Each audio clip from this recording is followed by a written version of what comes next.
పరమ పవిత్రమైన తిరుపతి నగరంలో ఘోరాతి ఘోరం జరిగింది. ఈ రోజున సాక్షాత్తు వెంకటేశ్వర స్వామి మీద 32,000 కీర్తనలు రాసి అజరామరమైనటువంటి కీర్తి గడించినటువంటి భగవత్ స్వరూపుడైనటువంటి అన్నమయ్య విగ్రహానికి శాంతా క్లాస్ టోపీ పెట్టడం అంటే ఇంతకంటే ఘోరమైనటువంటి అపరాధం మరొకటి లేదు. దీనికి పూర్తిగా చంద్రబాబు కూటమి నేతలు బాధ్యత వహించాలి. మా పాలనలో మేము తిరుపతిని తిరుమలను అపవిత్రం చేశామని చెప్పినటువంటి మీరు మీ పాలనలో జరిగినటువంటి దీనికి సమాధానం చెప్పుకోవాల్సినటువంటి అవసరం ఉంది.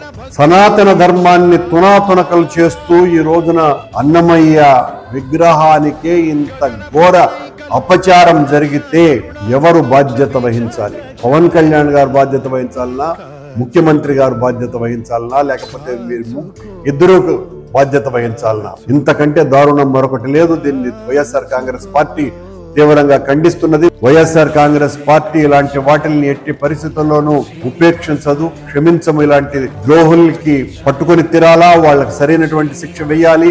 ఎట్టి పరిస్థితుల్లోనూ దాన్ని చేసినటువంటి నిందితులను పట్టుకొని తగిన రీతిలో వాళ్లకు శిక్ష వేయవలసినటువంటి అవసరం ఉన్నది.